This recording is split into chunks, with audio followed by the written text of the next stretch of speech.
Hello friend, তোমরা তো জানোই আমি নবদ্বীপে এসেছি। নবদ্বীপে কয়েকটা মন্দির দর্শন করেছি, সেগুলো তো তোমাদের সঙ্গে শেয়ার করেছি আগের ভিডিওতে। তো এই ভিডিওতে শেয়ার করব আর কোথায় কোথায় গেলাম, কি কি দেখলাম। আর বড় একটা মূর্তি দেখেছি আমি প্রথমবার, আগে আমি কখনো এত বড় মূর্তি দেখিনি। তো এখন চলে এসেছি এখানে রাধা গোবিন্দের একটা মন্দিরে।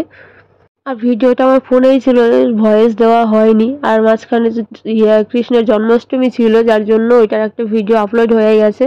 তো ভাবলাম না, এই ভিডিওটা ভয়েসটা দিয়ে তারপর তোমাদের সঙ্গে শেয়ার করি কোথায় কোথায় গেলাম। তোমরাও দেখবে, তোমাদেরও ভালো লাগবে।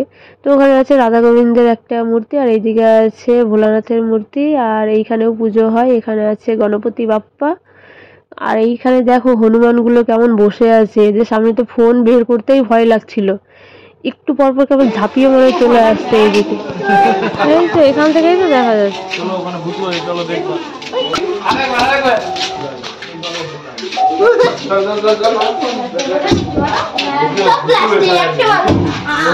এখন চলে এসেছি এই যে এই মূর্তিটা দেখতে। এই মূর্তিটা হচ্ছে 60 ফুট উচ্চতা এই মূর্তিটার। তো আমি এত বড় মূর্তি দেখিনি, প্রথমবার দেখলাম। আর এখানে আছে চরণ, এখানে যার যেটা ইচ্ছা সে সেটা দান করছে। এখানে নবদ্বীপে আসলে কিন্তু এখানে আসবেই, কারণ এটাই হচ্ছে নবদ্বীপের মেন একটা আকর্ষণ। আর সাইড দিয়ে যে কিছু কিছু মূর্তি বসানো আছে, আর এই সাইডে না হনুমানগুলো খুব লাফালাফি করছিল একদম। আর এখানে দেখো জলের মধ্যে এরকম মূর্তি আছে, এই সাইডে ওই সাইডেও আছে। তো এখন আমরা যাবো ভেতরের দিকে, আর তোমাদের সঙ্গে শেয়ার করব। চলো ভেতরে কি কি ঠাকুর দেখলাম তো পুরোটাই শেয়ার করবো।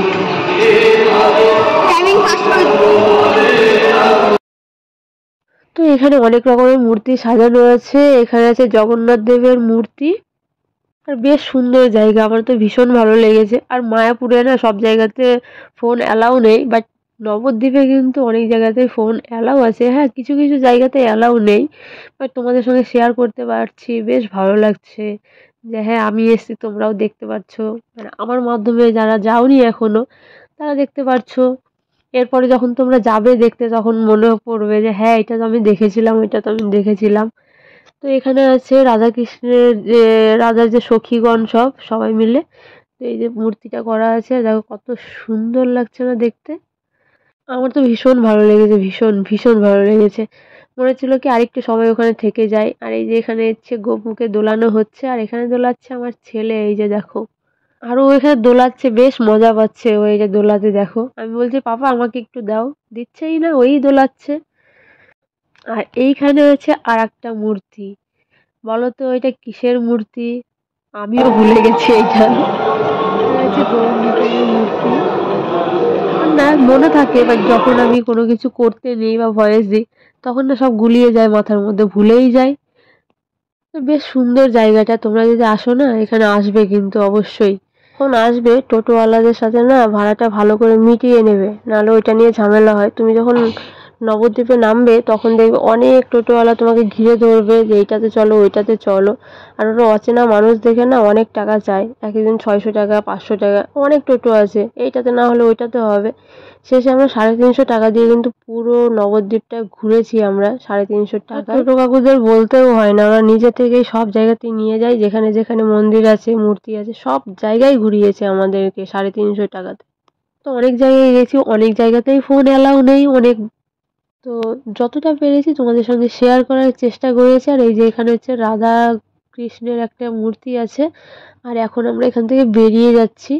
তো চলে এসেছি এখানে ভবতারিণী মন্দিরের এখানে। ভবতারিণী মন্দিরের এখানে কিন্তু পোড়া মায়ের মন্দির আছে, যেটা একদম অনেক জাগ্রত। সেখানে আমি পুজোও দিয়েছি, ওখানে ফোন অ্যালাউ ছিল না, যার জন্য ভিডিও করতে পারিনি।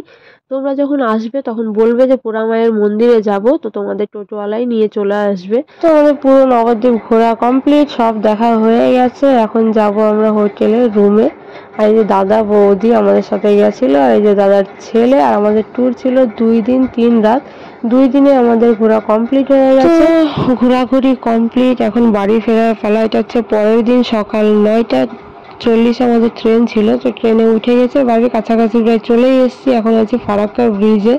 এই কদিন তো বেশ মজা করে কাটালাম, এখন আবার সবাই সবার কাজে ব্যস্ত।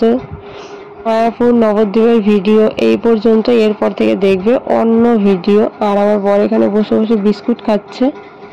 আর আমার ছেলে আছে ওই দাদার বৌদির ওখানে।